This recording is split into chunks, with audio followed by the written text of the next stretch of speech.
அவருக்கு மாசம் இந்த நடிகர் என்ற மாசு தான் இல்லையே ஒழிய மக்கள் இன்றைக்கு நம்மளில் ஒருவர் விவசாய குடும்பத்தில் வந்தவர் என்ற அடிப்படையில் தான் இன்றைக்கி எடப்பாடியாருக்கு எங்கே போனாலும் மக்கள் செல்வாக்கு.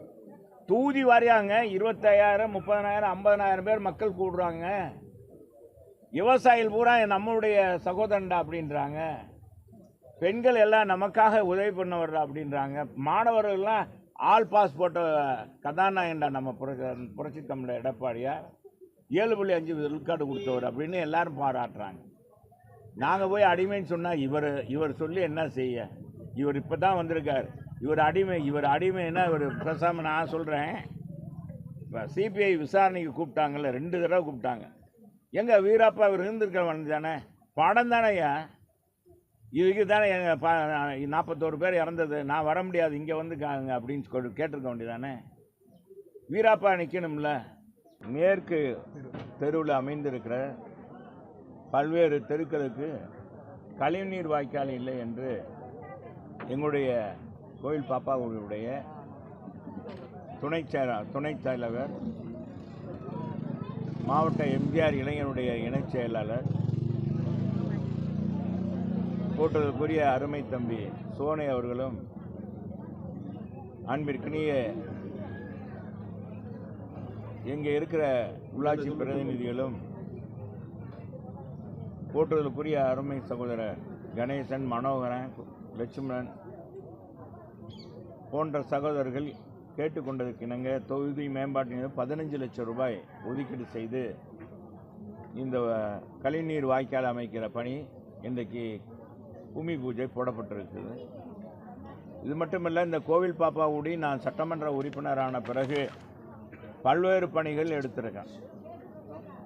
பொதுவாக 2011 2012 இங்கே புதிய காங்கிரீட் சாலை முதல்லாம் பார்த்தா இது சாதாரண கிராமம் மாதிரி. என்னத்தா நான் எம்எல்ஏ அதுக்கு மேலே அப்படித்தானே தான் இருந்துச்சு. என்னத்தா ஒரு வெறும் பவர் பிளாக் இருக்காது, எதுவுமே சிமெண்ட் தளம் இருக்காது. ஆனால் நான் காங்கிரீட் சாலை எல்லாமே அமைச்சேன். அங்கன்வாடி மையம் கட்டி கொடுத்தேன். அதே மாதிரி பார்த்தீங்கன்னா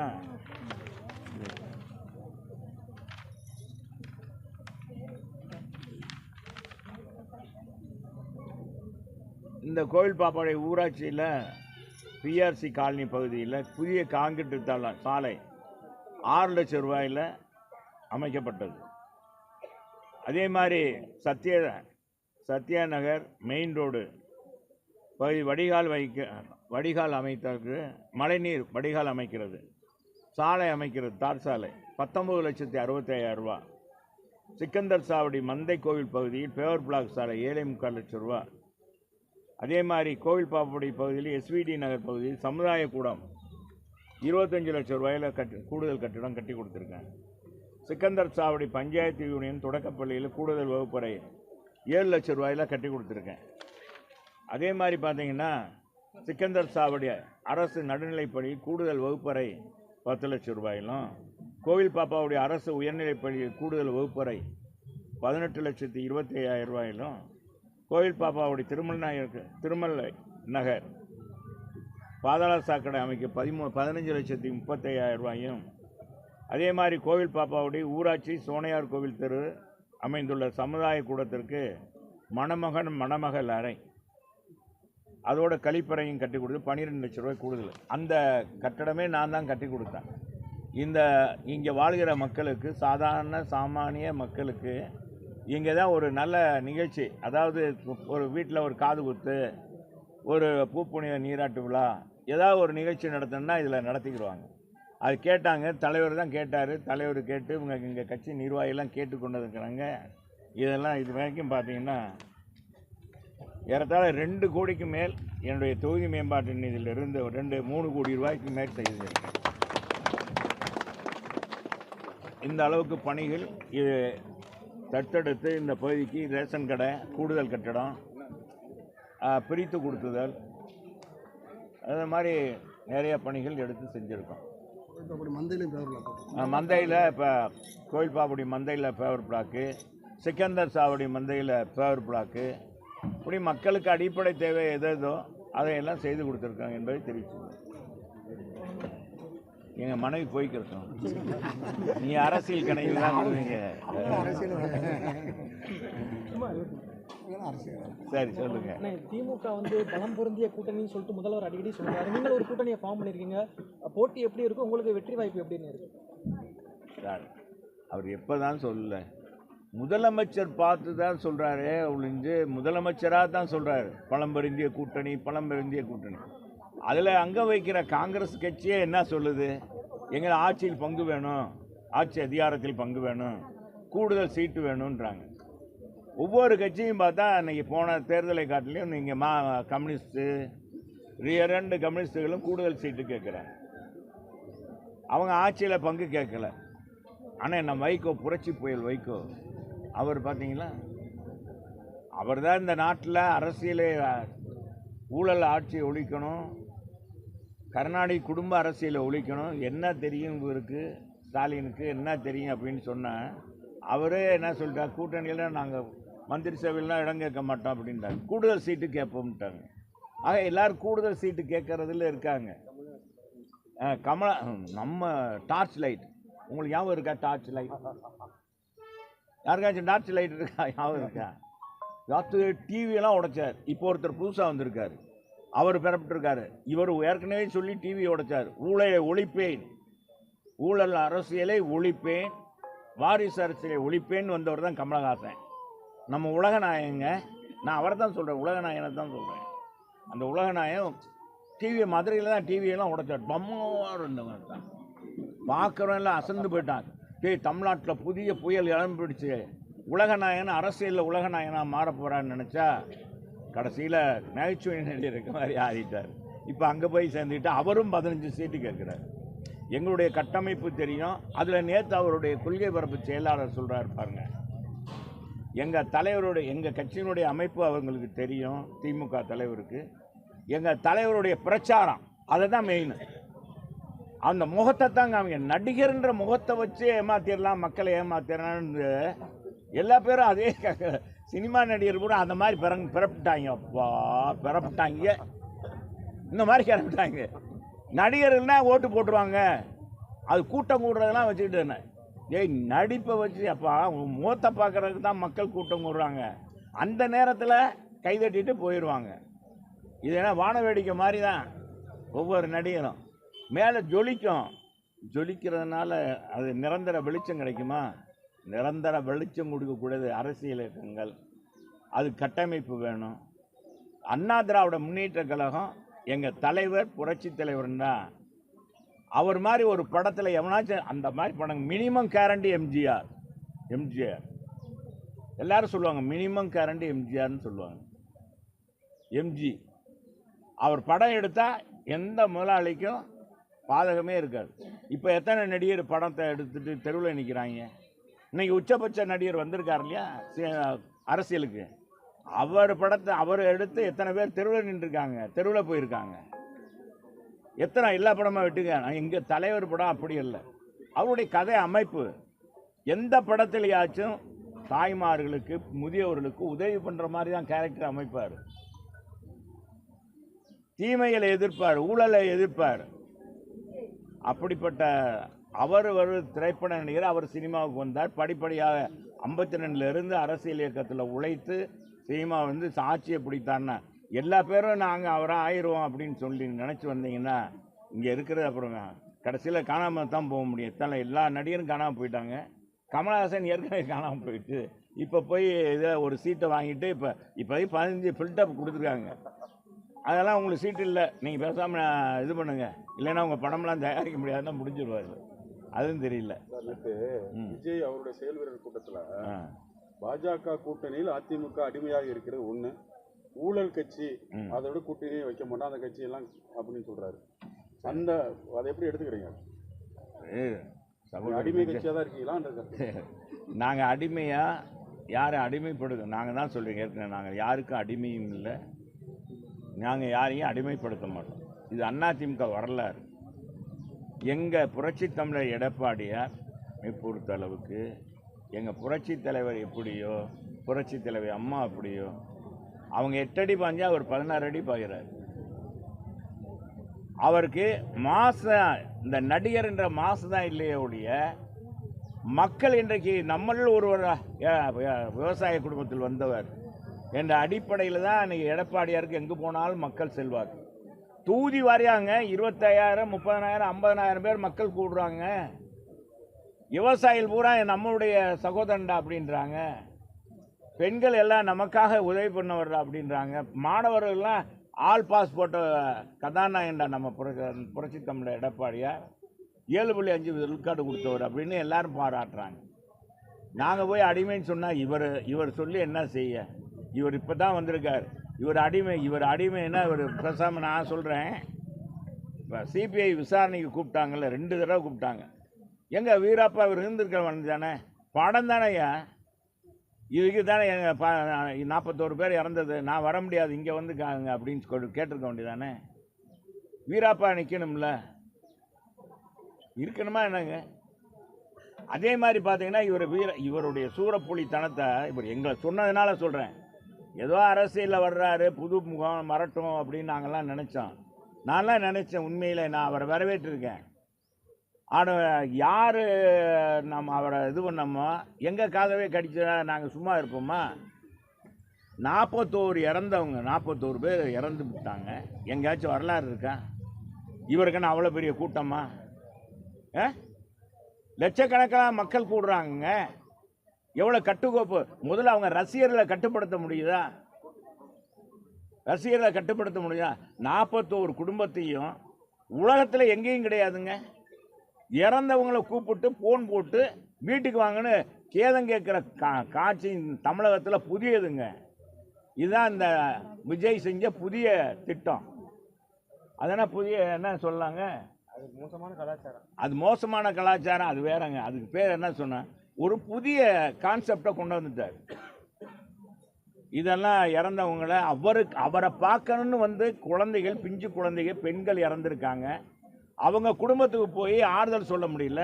அரசியல் இயக்கம் தொடங்கிவிட்டு நீ அறையிலே உட்காந்து அரசியல் பண்ணினா என்ன? கூட்டத்துக்கு உன் இமேஜை வச்சுட்டு அப்படியே போய் மக்களை பார்த்து ஓட்டை வாங்கிடலான்னு நினைக்கிறீங்க.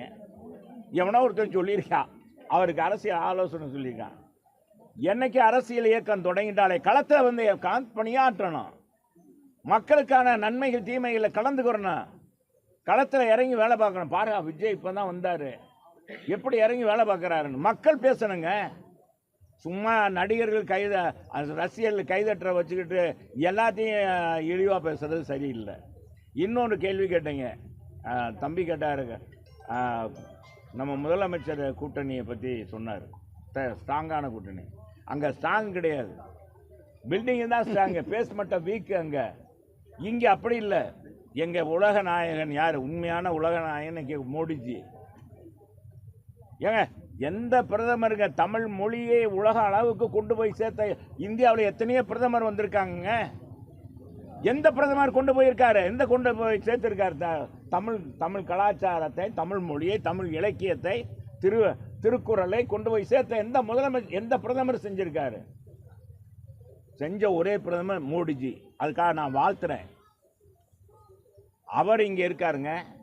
11 லட்சம் கோடி ரூபாய் நான் கொடுத்துருக்கேன் தமிழகத்துக்குன்னு சொன்னார். அதுக்கு பதில் சொல்றாரா முதலமைச்சர்? சொல்ல முடிஞ்சதா? 2300 கோடி கொடுக்கல, 3000 கோடி கொடுக்கலன்னு சொல்றாரு. இத்தனை கோடி கொடுத்தேன், தமிழகத்தில் இத்தனை பேருக்கு குடிநீர் கொடுத்துருக்கேன், அது இவங்க கொடுத்ததாக திட்டம் போடுறாங்க, இவங்க அறிவிக்கிறாங்க. நான் கொடுத்தது அந்த திட்டம், வீடு கட்டும் திட்டத்துக்கு இத்தனை கோடி ரூபாய் கொடுத்துருக்கேன்னு சொன்னார். அதை மறுத்து பேச முடியுதா இந்த அமைச்சர்களால? எல்லாரும் பம்புறான். ஈடி ரைடு வந்துருப்பேன், ஈடி ரைடு வந்து பம்புறான் முதலமைச்சர். அது ஒரு அவர் சொல்றாரு, பிரதமர் ஏதோ சொல்லிட்டு போறாரு, அரசியல் பேசுறாரு அப்படின்ட்டு போறான். அவருடைய எவ்வளவு இதுக்கு முன்னால எப்படியெல்லாம் பேசுனாங்க அமைச்சர், திமுக அமைச்சர்கள், இன்னைக்கு எப்படி பேசுறாங்க? நீங்க எல்லாம் பம்புறாங்க. ஏன்னா வரிசையா இருக்கு, காத்து கொண்டு இருக்குல்ல. இன்னும் எல்லா பேரும் அடுத்த இவங்க எல்லாம் போறது எங்க? திகாருக்கு போறாங்களா, இதுக்கு போறாங்களான்னு தெரியல.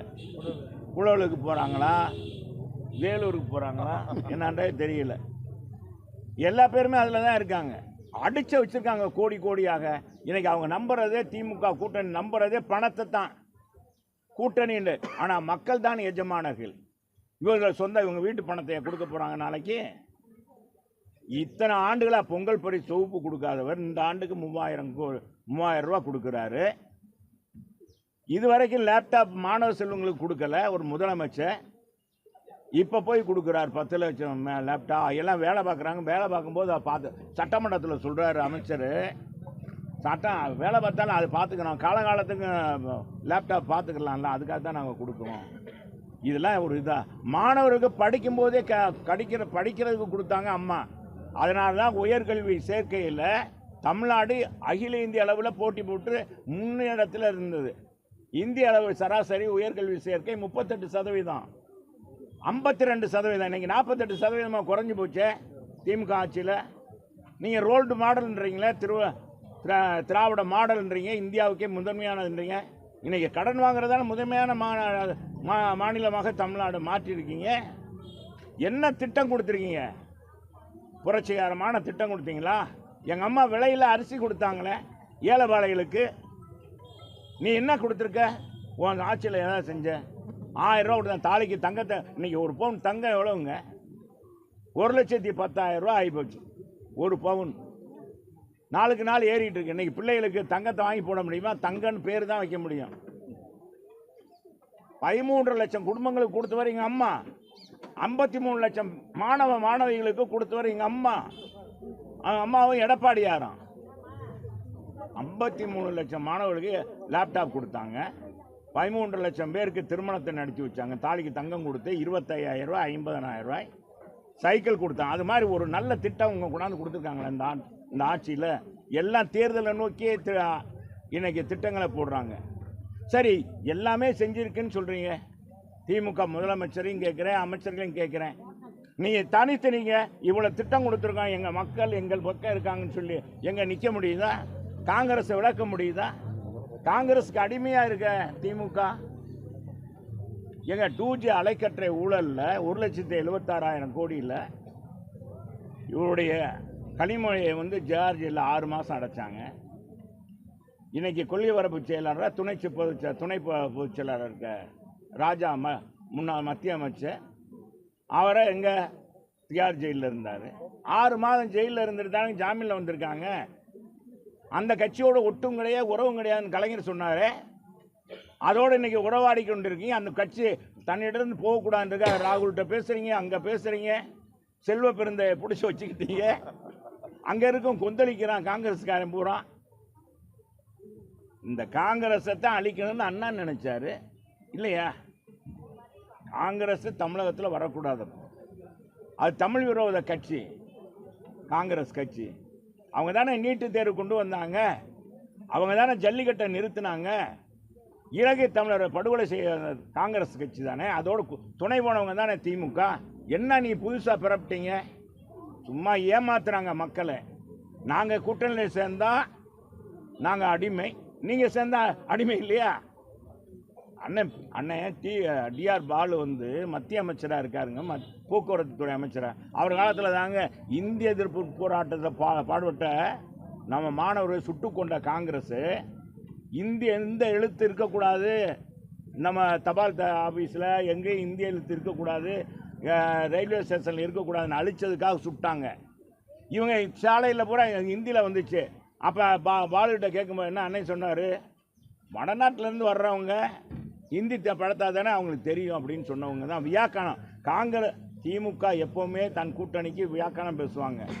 அதே காங்கிரஸ் இதே திமுக தான் கூட்டணி சேவையில் இருந்தாங்க மத்திய அரசில் பாரதிய ஜனதாவோட.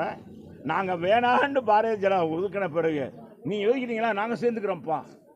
இந்த இது மாதிரி சிவாஜி படம், சிவாஜியை ரஜினி நடித்த படம் பாருங்க. நீங்கள் பழகுங்க, உங்களுக்கு பிடிக்கல ஏன்ட்ட அனுப்பிச்சு விடுங்க, பாப்பா சாதாரண பாப்பையா சொல்லுவோம். ராஜாட்ட சொல்லுவார், நம்ம ஊர் ராஜா நம்ம ஊர் பட்டிமன்ற கதாநாயகன் நம்ம பாப்பையா சாலன் பாப்பையா. இந்த இதில் சொல்லுவாங்க, இந்த படத்தில் நடிச்சிருப்பாங்க ரஜினியை அனுப்பும்போது. அதான் சிவாஜி படத்தை தான் சொல்கிறேன். அதில் மாதிரி இல்லையே, நாங்கள் வேணான்ட்டு நீ போய் சேர்ந்து மந்திரி சபையெல்லாம் இது 6 வருஷம் இருந்துட்டு என்ன பாருங்க இப்போ பில்டப் கொடுக்குறாங்க. நாங்கள் சேர்ந்தா அடிமை, எடப்பாடியார் சேர்ந்தா அடிமைக்கு அடிமையாகிட்டாராம். ஏங்க நாங்கள் அடிமையா? ஏய் நாங்கள் என்னைக்கு கெத்தப்பா, எம்ஜிஆர் கட்சி என்பது கெத்து. எங்கள் அம்மா எப்படியோ எங்கள் தலைவர் எப்படியோ அதே மாதிரி எடப்பாடியார். அவங்க 8 அடின்னா அவர் 16 அடி பாயிறாருல. இதுதான் சொல்றீங்க என்னன்னா? ஆனா இப்போ உங்க கூட்டணி வந்து ரொம்ப வலுவாயிருச்சு. இப்போ அடுத்து தேசிய ஜனநாயக கூட்டணியில இருக்கீங்க. தேமுதிக இன்னும் வந்து ஒரு பதிலே சொல்லாம அதிமுக கூட வர்றாங்கன்ற மாதிரி தான் சொல்றாங்க. அது எப்படி பாக்குறீங்க? தம்பி, கூட்டணி என்பது நான் எப்போதும் சொல்றேன், கூட்டணி என்பது அந்த தேர்தலில் மக்களுடைய வாக்கு சிதறக்கூடாது. எனவே அந்த மக்களுடைய வாக்கை பெற வேண்டும் என்பதற்காக ஒவ்வொரு கட்சியும் தன்னுடைய கட்சியுடைய வெற்றியையும் இதையும் பார்ப்பது வழக்கமான ஒன்று. இதுக்கு தான் கூட்டணி. தேர்தல் முடிந்தவுடன் அந்த கூட்டணி இது விலகிடுவாங்க. அவங்க கொள்கையில் பல்வேறு கொள்கைகள் இருக்கும் ஒவ்வொரு கட்சிக்கும். ஆனால் இப்போ திமுகவில் கூட்டணி வச்சிருக்க கட்சி மாதிரி தாலி கட்டிய மனைவி மாதிரி அடங்கி ஒடுங்கி இருக்காங்க. கம்யூனிஸ்ட், திருமாவளவன், காங்கிரஸ், எல்லா கட்சியும் இன்னைக்கு நடக்கிற அட்டிவிலியங்களை பேசுகிறாங்களா? ஏங்க நேற்றைக்கு முண்டான எவ்வளோ பெரிய தகராறு, போலீஸே அடிச்சிருக்கான். எவ்வளவு வன்முறை நடக்குது தமிழகத்தில். இதை யாராச்சும் கண்டிக்கிறாங்களா? சமூக ஆர்வலர்னு எங்கள் ஆட்சி காலத்தில் பிறப்பிட்டாங்க. அவங்களாம் எங்கே போய் ஒளிஞ்சாங்கன்னே தெரியல.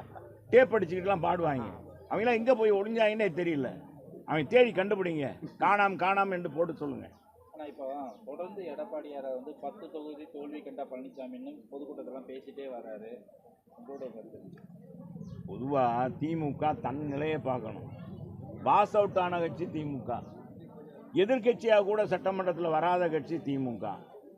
அவங்க வந்து எங்களை சொல்கிறாங்கன்னா இதெல்லாம் என்ன பாருங்க. எடப்பாடியாருடைய செல்வாக்கு, எடப்பாடியாருக்கு இருக்கிற மக்கள் செல்வாக்கு, தொண்டருடைய கட்டுக்கோப்பு, அதிமுக தொண்டர்கள் யாரும் விலகி போனவன்லாம் வந்துட்டாங்க, தொண்டர்கள் நிர்வாகிகள்லாம் திரும்ப சேர்ந்துட்டாங்கன்னு போது வைத்தறிச்சலில் பேசுகிறார் நம்ம முதலமைச்சர். வேற ஒன்றும் இல்லை. முதலமைச்சருக்கு தெரியும் இது அதிமுக பேச மட்டும் ஸ்ட்ராங்கு, பில்டிங்கு ஸ்ட்ராங்குன்னு தெரியும். அவங்க இதில் பில்டிங்கு ஸ்ட்ராங்கு பேச மாட்டோம் வீக்குன்றதுனால அதை இது பண்ணுறதுக்காக இப்படி சொல்கிறார், மாற்றி சொல்கிறார் முதலமைச்சர். இப்போ போதைப் பொருள் ஒழிப்பதுக்கு மத்திய அரசு தான் ஒழிக்கணும், மகாராஷ்டிராவில் பேசக்கூடியதான் மதுராந்தகத்தில் பேசிட்டு போகிறாரு அப்படின்னு முதல்வர் இப்போ பேசுகிறார். சரி, நான் கேட்குறேன், மத்திய அரசு கட்டுப்படுத்துனா மத்திய அரசு எல்லைக்குள்ளே நடக்குதுன்னா பரவாயில்ல. மாநிலத்தில் உளவுத்துறை எதுக்கு இருக்குது? இதுக்குன்னு ஒரு விங்கு கஞ்சா இந்த போதை இதெல்லாம் இது பண்ணுறது அதெல்லாம் தடுக்கிறதுக்குன்னு ஒரு விங்கு வச்சுருக்கீங்களே போலீஸ் துறை.